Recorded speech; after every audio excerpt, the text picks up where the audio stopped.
स्वागत है आपका। हाई अलर्ट देख रहे हैं आप, मैं हूं आपके साथ आस्था कौशिक। कहते हैं इंसान मर जाता है लेकिन उसका नाम उसकी शोहरत में जिंदा रहता है, लेकिन यहां उल्टा हो रहा है। कानपुर के बिकरू कांड के सबसे बड़े विलन विकास दुबे के साथ, जिसका नाम शोहरत के लिए नहीं बल्कि दहशत के लिए जिंदा रखने की कोशिशें की जा रही हैं। दहशत के समर्थकों ने कानपुर के विकास दुबे को अभी भी जिंदा रखा हुआ है।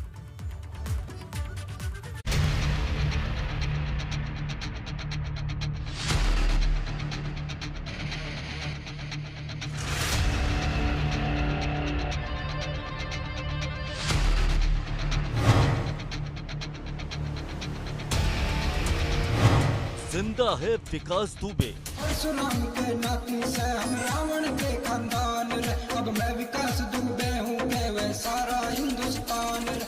जी हाँ, आतंक का पर्याय रहा कानपुर का विकास दुबे अभी जिंदा है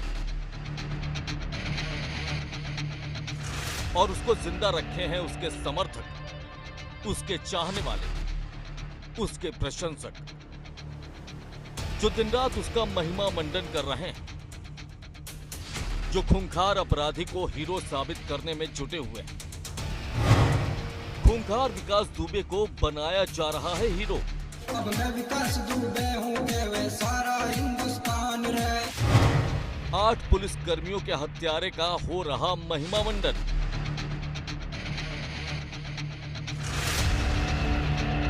आठ पुलिस कर्मियों के लिए काल साबित हो चुका कानपुर का विकास दुबे अभी भी जिंदा है और उसको जिंदा रखने के सबूत इस वीडियो की शक्ल में सामने है, जिसमें उसके समर्थक उसे हीरो बता रहे हैं। 26 फरवरी को विकास दुबे पर एक गाना रिलीज करने के उसके समर्थकों की तैयारी है। गाने के बोल वाला एक प्रोमो भी सोशल मीडिया पर सामने आ चुका है। के नाती से हम रावण के खानदान रे, अब मैं विकास दुबे हूँ वे सारा हिंदुस्तान रे। बिकरू कांड की शर्मिंदगी भूली कानपुर पुलिस। 26 फरवरी को विकास दुबे पर गाना लॉन्च की है तैयारी।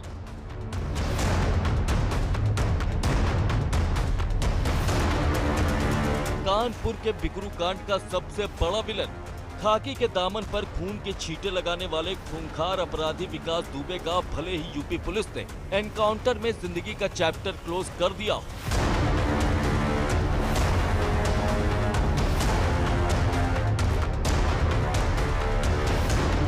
लेकिन उसके समर्थक और उसके प्रशंसकों की कमी नहीं। यही वजह है कि विकास की चर्चा अब उसकी मौत के बाद भी बदस्तूर जारी है। आने वाली 26 तारीख को भाल ब्रदर्स ने विकास दुबे पर गाना रिलीज करने की तैयारी कर रखी है और YouTube पर इसका प्रोमो भी मौजूद है। के नाती से हम रावण के खानदान रे, अब मैं विकास दुबे हूँ वे सारा हिंदुस्तान रे। बिकरू कांड में अपने 8 साथियों को शहीद करा चुकी और शर्मिंदगी उठा चुकी यूपी पुलिस को जब एबीपी गंगा ने गाने के बारे में बताया तो मानो वो उसी के इंतजार में बैठी थी कि गाना कब रिलीज होगा और वो केस दर्ज कर कार्रवाई कर देगी। फिलहाल दावों वाली पुलिस ने आरोपियों के खिलाफ केस दर्ज कर लिया और आगे की कार्रवाई करने की बात कह रही है।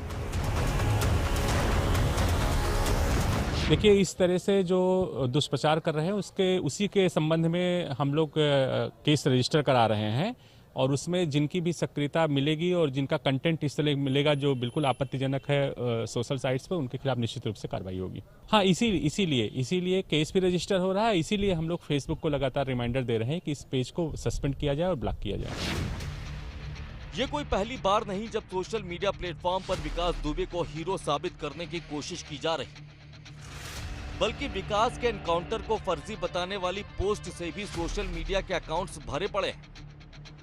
इतना ही नहीं, सोशल मीडिया के जरिए विकास को जिंदा रखने की कवायद ब्राह्मणों के सम्मान से जोड़ी जा रही, जो कि भड़काऊ है। बावजूद इसके अभी तक कानपुर पुलिस विकास दुबे से जुड़े सोशल मीडिया अकाउंट्स पर लगाम तक नहीं लगा पाई, लेकिन दावों पर दावे जारी है। देखिए, इस संबंध में फेसबुक से लगातार पत्राचार किया जा रहा है और उनको मेल भी किया गया है। फिलहाल एक दोबारा रिपोर्ट भी फेसबुक को भेजी गई है। इसके साथ ही साथ चूंकि उस पर बहुत ही ऑब्जेक्शनेबल कंटेंट लगातार पोस्ट हो रहे हैं, इसलिए थाना चौबे पर सुसंगत धाराओं में केस भी रजिस्टर किया जा रहा है और फेसबुक को दोबारा हम लोग रिमाइंडर भेज रहे हैं और बहुत जल्दी ही इस जो जितने भी पेजेस हैं उनको हम लोग सस्पेंड कराएंगे और ब्लॉक कराएंगे। पुलिस अधिकारियों के इन दावों को सुनकर तो लगता है कि पुलिस भूल गई। इससे पहले भी ऐसी ही बात की गई थी, लेकिन विकास दुबे के प्रशंसक लगातार सोशल मीडिया पर न केवल एक्टिव हैं, बल्कि उसके एनकाउंटर को ही फर्जी बताकर पुलिसिया कार्रवाई को कटघरे में खड़ा कर रहे हैं। साइबर एक्सपर्ट्स की माने तो ये काम इतना भी मुश्किल नहीं है जितना वक्त कानपुर पुलिस इसमें लगा चुकी है। सर देखिए, अगर पुलिस चाहे तो डिलीट तो वो अकाउंट हो ही सकता है, ऐसा तो कुछ नहीं कहा जा सकता है, but might be they are busy somewhere else और we can not say exactly what the procedure they are following. लेकिन अगर वो लीगल वे में जाते हैं, साइबर सेल के थ्रू जाते हैं, जो साइबर क्राइम डिपार्टमेंट है उनके थ्रू जाते हैं, तो अकाउंट डिलीट होना बहुत ईजी सा टास्क है। और ऐसे गानों को पोस्ट करने से पहले ब्लॉक भी किया जा सकता है कि जैसे वो पोस्ट हो पब्लिश होने से पहले ब्लॉक हो जाए। ऐसी अथॉरिटीज़ गवर्नमेंट के पास रहती हैं। और जो साइबर सेल बना हुआ है, it actually they are meant for that only, to stop the cyber crime, to stop the illegal pages और that like weapon publicity pages और ऐसे जो भी इलीगल एक्ट होते हैं उनको रोकने के लिए साइबर सेल बनाया गया। They can do it easily. बेहद हैरान करने वाली बात है कि साइबर सेल के जरिए हाईटेक होने के दावे करने वाली पुलिस अभी तक साइबर सेल की ताकत को ही नहीं पहचानती। जिस काम को करने में महज कुछ दिनों के वक्त और मेहनत की जरूरत है, उसके लिए कानपुर पुलिस महीनों का वक्त बिता चुकी है। पंडित विकास दुबे कानपुर वाला फेसबुक पेज पर लगातार आपत्तिजनक कंटेंट अपलोड किया जा रहा है। पुलिस का दावा है कि लगातार फेसबुक से और फेसबुक के अधिकारियों से इस पेज को बंद करने की गुजारिश की जा रही है, लेकिन अब तक इस पेज को बंद नहीं कराया जा सका है। इससे आगे बढ़ते हुए विकास दुबे के जो प्रशंसक हैं अब उसका महिमा मंडन करने वाला गाना यूट्यूब पर रिलीज़ कराने जा रहे हैं और पुलिस का फिर वही कहना है कि इन सब मामलों में सख्ती से निपटा जाएगा, लेकिन अभी तक सख्ती दिखती तो नहीं है। कानपुर से रतीश त्रिवेदी, एबीपी गंगा। सीएए और एनआरसी के विरोध में हुई हिंसा की जांच जैसे जैसे आगे बढ़ रही है, उसी तरह पीएफआई की भूमिका और गहरी होती जा रही है। रऊफ शरीफ के रिमांड में यूपी एसटीएफ और एटीएस को ऐसी जानकारियां मिली हैं जो देश को दंगों की आग में झोंकने की साजिशों की तरफ साफ साफ इशारा कर रही हैं।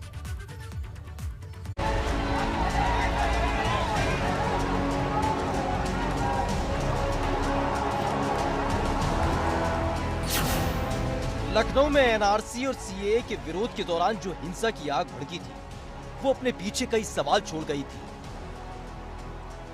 जिसके बाद अब धीरे धीरे उस खतरनाक साजिश पर पड़ा पर्दा हटने लगा है, जिसके आरोप सीधे पीएफआई यानी कि पॉपुलर फ्रंट ऑफ इंडिया पर लग रहे हैं।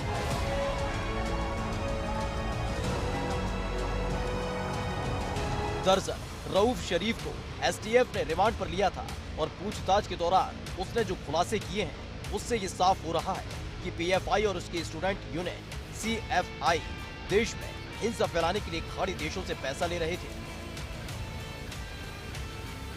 रऊफ शरीफ पीएफआई की टीम में कानूनी जानकार लोगों को ही शामिल करता है। ऐसा एसटीएफ की जांच में सामने आया है कि रऊफ ने एलएलबी के कई छात्रों को पीएफआई का सदस्य बनाया है। ऐसा इसलिए है जिससे कोई भी सदस्य अगर गिरफ्तार होता है तो वो अपनी खुद की पैरवी कर सके। इसके अलावा उसकी मदद के लिए वकालत पेशा लोग खड़े हो सकें, कोर्ट में जिरह कर सकें और एसटीएफ और पुलिस के सवालों की काट प्रस्तुत कर सकें। रऊफ ने जो खुलासा किया है उसके मुताबिक केरल में 4 बैंक खातों में 2 साल में 2 करोड़ रुपए आए। इनमें से 1 करोड़ से ज्यादा रुपए ओमान से भेजे गए। बाकी रकम अलग अलग खातों में ऑनलाइन ट्रांसफर हुई। रकम भेजने वाले कुछ लोगों के नकली नाम भी सामने आए। एसटीएफ रऊफ शरीफ के सभी 4 खाते सीज करने की तैयारी कर रही है। पीएफआई की स्टूडेंट विंग सीएफआई के राष्ट्रीय महासचिव रऊफ शरीफ के खाते में करीब 2 करोड़ रुपए आए थे।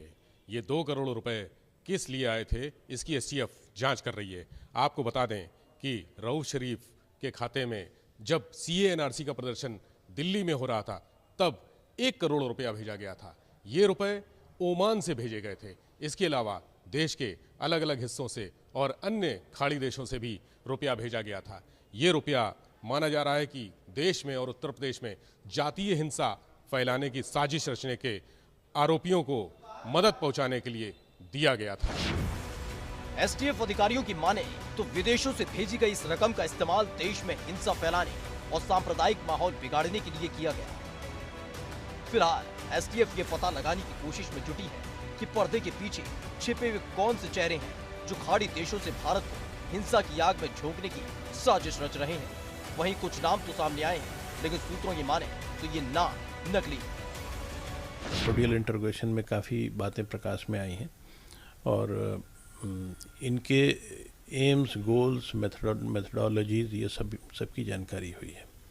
खास करके इनका जो एम है हर स्थान पर, हर ज़िले में एक स्क्वाड बनाना, उसको ट्रेन करना, आर्म करना और उन्हें खास टास्क देना, दंगे फैलाने में उनकी किस प्रकार से साजिश करनी है और उसके बाद कैसे स्वयं को डिफेंड करना है, कैसे ऑफेंसिव स्टेप्स लेने हैं, ये सब इनके ट्रेनिंग का हिस्सा है। जब इनके बारे में जानकारी जो प्राप्त हुई है उससे हम आगे कार्रवाई करेंगे।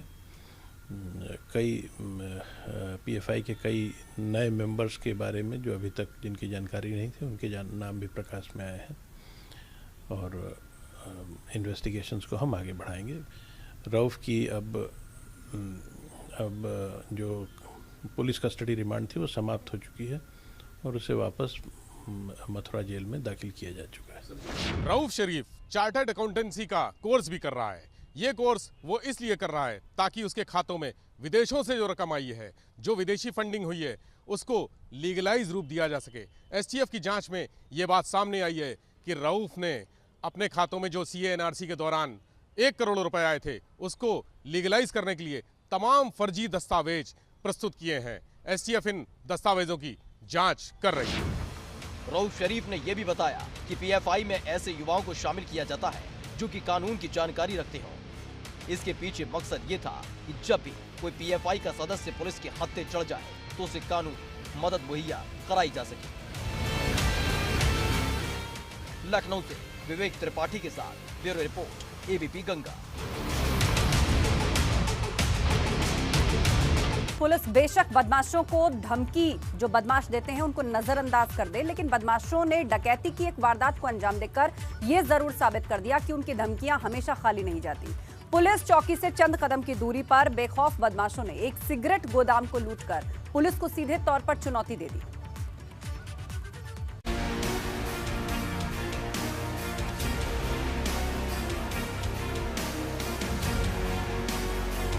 ये शख्स खून से लथपथ है, लेकिन इसने हिम्मत नहीं हारी।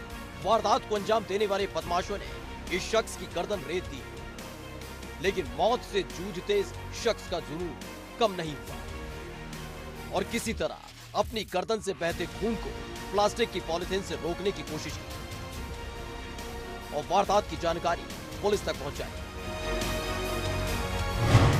सिगरेट गोदाम में बदमाशों का कहर।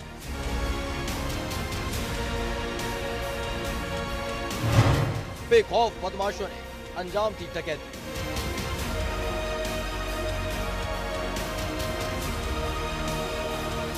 ये जगह पश्चिमी यूपी में बेखौफ हो रहे बदमाशों की गवाह बनी है। ग्रेटर नोएडा के वेनिस मॉल के पास बने आईटीसी सिगरेट के गोदाम में देर रात बदमाशों ने धावा बोला और गोदाम में मौजूद गार्ड को बंधक बना लिया। हथियारों के दम पर उससे चाबी ली और फिर पूरे गोदाम को लूट लिया। हथियारों के दम पर लूटी 25 लाख की सिगरेट। बदमाशों ने लूट के बाद गार्ड की रेत दी गर्दन। बदमाश कितने बेखौफ थे ये उनकी लूट के अंदाज से समझा जा सकता है। हथियारों के साथ गोदाम में घुसे बदमाशों ने लूट के लिए इसी गोदाम के लोडर का इस्तेमाल किया। गोदाम मालिक के मुताबिक उनके पास 2 लोडर थे, जिसमें से एक लोडर माल से भरा हुआ गोदाम में खड़ा था, जबकि दूसरा खाली लोडर गोदाम के अंदर की तरफ था। रात में डकैती डालने पहुंचे बदमाशों ने पहले भरे लोडर को फैक्ट्री से बाहर निकाला और फिर खाली लोडर में लाखों की सिगरेट भरी, फिर भरे लोडर को इत्मीनान के साथ गोदाम के अंदर किया और फरार हुए। रात को लगभग 2-2:30 बजे के आसपास 5 बदमाश हमारी फैक्ट्री में कूद गए और कूदने के बाद गार्ड से चाबी ली और टेम्पो खड़ा हुआ था, एक खाली खड़ा हुआ था, एक भरा हुआ था। खाली वाला आगे खड़ा हुआ था तो उन्होंने उसको तोड़ने की कोशिश करी, पीछे जो भरा हुआ था वो नहीं टूटा तो शीशा तोड़ के उन्होंने गाड़ी को पीछे सरकाई और दूसरी जो खाली खड़ी थी उस गाड़ी को ला के बाहर लगाई। उसके बाद उस गाड़ी को अंदर वापस लगाया जिसमें माल भरा हुआ था और ऑफिस का दरवाज़ा तोड़ के अंदर घुस गए और जितनी सिगरेट पड़ी थी लगभग 25-26 के आसपास की होगी। 25-26 क्या लाख 25-26 लाख के आसपास की होगी। तो वो सब उसमें टेम्पो में भर के और चलते टाइम जो है उसका लड़के का मोबाइल भी छीन लिया था और लड़के का गला काट के भाग गए। इतना ही नहीं, बदमाश लूट की वारदात को अंजाम देकर भागते वक्त गार्ड की गर्दन भी रेत गए। लेकिन बदमाशों के जाने के बाद घायल गार्ड ने हिम्मत नहीं हारी और उसने किसी तरह रस्सी खोली और गोदाम के सामने मौजूद फैक्ट्री के गार्ड से मदद मांगी और गोदाम मालिक के साथ ही पुलिस को भी वारदात की सूचना दी। लड़के ने फिर जो है बड़ी हिम्मत करके रस्सी खोली किसी तरीके से और गेट पे ऊपर चढ़ के सामने गार्ड हैं मॉल के, उनको आवाज़ दी तो वो गार्ड आए बेचारे, उन्होंने दरवाज़ा खोला, दरवाज़ा खोल के अंदर आए। तब उन्होंने 100 नंबर को फ़ोन किया और फिर हमारे को फ़ोन किया। 10-15 मिनट बाद हम आ गए।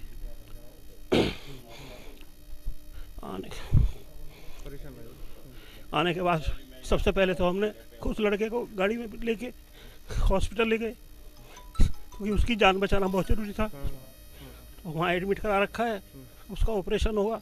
गले पे कहाँ वार किया? उसके गले पे? ये यहाँ पे। डकैती की इस खौफनाक वारदात के बाद अब पुलिस अधिकारी दावा कर रहे हैं पुलिस बहुत जल्द लुटेरों तक पहुंच जाएगी और वारदात का खुलासा करेगी। थाना बीटा 2 क्षेत्र में वेनिस मॉल के पास एक आईटीसी का गोडाउन है जिसमें रात्रि बदमाशों ने लूटपाट की है और इसमें गार्ड के चोटिल भी किया है, उसके गर्दन पे चाकू लगा हुआ है, उसका इलाज चल रहा है। और सिगरेट के कार्टन छोटा हाथी में भर के ले गए हैं। अभियोग पंजीकृत किया जा रहा है। इस घटना का शीघ्र ही अनावरण किया जाएगा। लेकिन ये वारदात पुलिस की लापरवाही की गवाही दे रही है क्योंकि कुछ दिन पहले गोदाम मालिक को अज्ञात बदमाशों ने धमकी भरा फोन कॉल किया था जिसमें उनसे रंगदारी मांगी गई थी, जिसकी शिकायत गोदाम मालिक ने पुलिस से की थी। लेकिन पुलिस ने उनकी शिकायत को गंभीरता से नहीं लिया, जिसके बाद अब बदमाश इस खौफनाक वारदात को अंजाम दे गए। ग्रेटर नोएडा के साइड 4 में 4 अज्ञात बदमाशों ने फैक्ट्री के अंदर दाखिल हुए और गार्ड की गला रेत कर लूटपाट की। यही वो फैक्ट्री है जहां पर अज्ञात बदमाशों ने घटना को अंजाम दिया था। पीड़ित के अनुसार बताया जा रहा है कि जो बदमाश थे उन्होंने फैक्ट्री के अंदर दाखिल हुए, लगभग 24 लाख की जो सिगरेट थी और जो अन्य सामान था उसको लेकर जो है बदमाश मौके से फरार हो गए। और ये भी बताया जा रहा है कि जो पहले इस कंपनी पर पहले कुछ बदमाशों ने रंगदारी के लिए यहाँ पर जो इनके मालिक हैं उनसे दबाव बनाया था। इन्होंने पहले भी पुलिस से इस तरह की जो है शिकायत की थी, लेकिन पुलिस ने उस पर लीपापोती करती हुई नजर आई। बता दें कि महज चंद कदमों की दूरी पर यहाँ पर चौकी है और सामने एक बड़ा मॉल है, वेनिस मॉल, उसी के सामने जो है बदमाशों ने घटना को अंजाम दिया था। इसके अलावा भी पुलिस सवालों के घेरे में है क्योंकि जिस जगह पर वारदात को अंजाम दिया गया वो फैक्ट्री एरिया है और वहां से चंद कदमों पर पुलिस चौकी भी मौजूद है। बावजूद इसके बेखौफ बदमाश इतनी बड़ी वारदात को अंजाम देने और फरार होने में कामयाब रहे। ग्रेटर नोएडा से एबीपी गंगा के लिए रविंद्र जैन की रिपोर्ट। इसी के साथ हाई अलर्ट में बस इतना ही।